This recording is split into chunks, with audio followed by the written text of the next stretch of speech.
So good morning, guys. This is the environmental lab, and what we're going to do first is the environmental lab induction. So first things first is when you come in, you have to be wearing your personal protective equipment, which includes a lab coat, long pants, and closed-toed shoes, which you guys all have, which is good. And there is no food or drinks allowed past the door. And anything you bring in, so backpacks and all of that, can be left in the corner over here, just so it's out of the way of everyone and so there's no trip hazards and stuff like that. And there's whatever you use in the lab stays in the lab. Your lab coats, as part of the WHS standards, your lab coats aren't allowed to be worn outside of the lab. You've been given a bag when you bought them, and the lab coats have to go into that bag and be kept in that bag. Okay, so let's go through and look at the labs. Yep. Alright. So there is 4 labs to the environmental lab. This is the first one. So there's the hood for if you're using anything with like chemicals with toxic vapors and stuff, you have to put them in the hood. And generally the workspaces should be kept clear. Whatever you use, make sure you put it back. And now in terms of safety and if there's chemical spills and stuff, if something gets into your eyes, here's the eye wash. And so you just put your face here, push it, and water will shoot out to rinse your eyes out. Secondly, there's a shower shower right over here. And so if you get spills on yourself, run under the shower and shower yourself. There's a fire blanket over here and a fire extinguisher in case of fires, plus the telephone for emergencies. First, you have to call campus security, and the number is 4009, which is also written on the main office door. Those are the emergency numbers. So first call campus security, and then call the police. So that's the first lab. To use a shower, you just stand under it and pull this, and water will rinse you off. Okay. 4900. Yeah. So this is the second lab. Samples are stored in the fridge.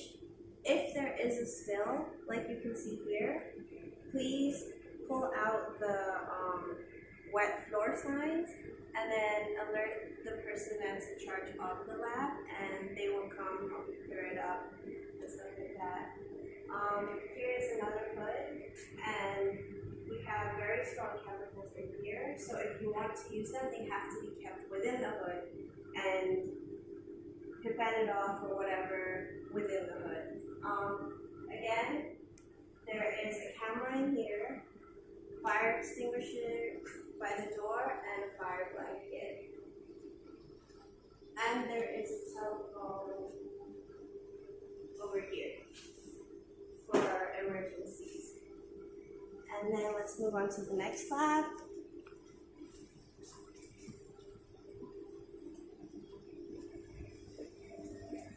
So this is where we keep some of the samples too.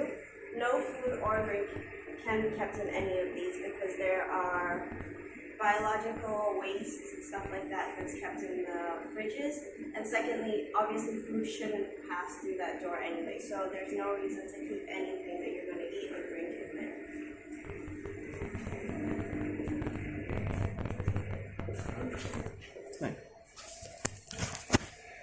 Here is the second emergency shower. So again, stand under it, pull this, and the eye wash is over here.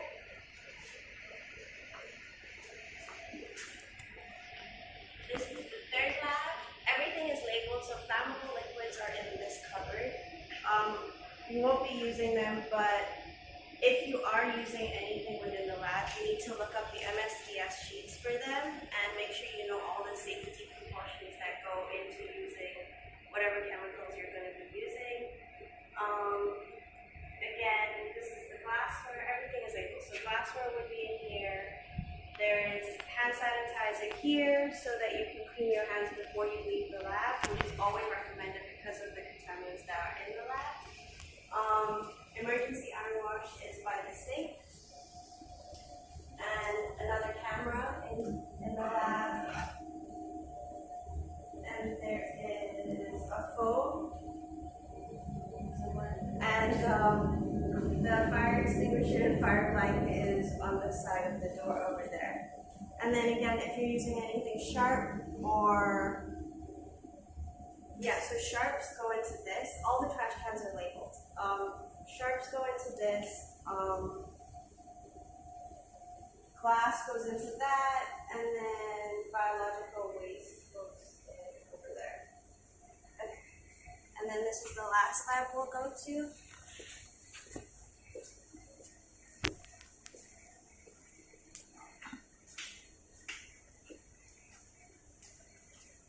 So,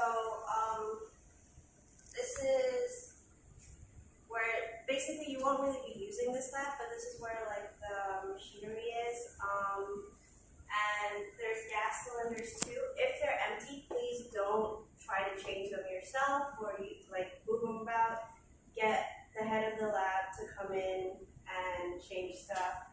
There's an eye wash station again, a hood, and through there is a radiation lab, but that is basically off limits unless you're a PhD student. Again, there's fire extinguisher and fire blankets. Okay, additionally to that, there is the lab safety instructions and rules that can be found online. So I've printed some off for you. So this is the lab safety manual, the safety guidelines in the lab, and chemical spills management. So this is for you guys, and this is where to find it on the UOW website. So if you guys need to look at stuff up and stuff like that, that's where you'll find it. Okie dokie.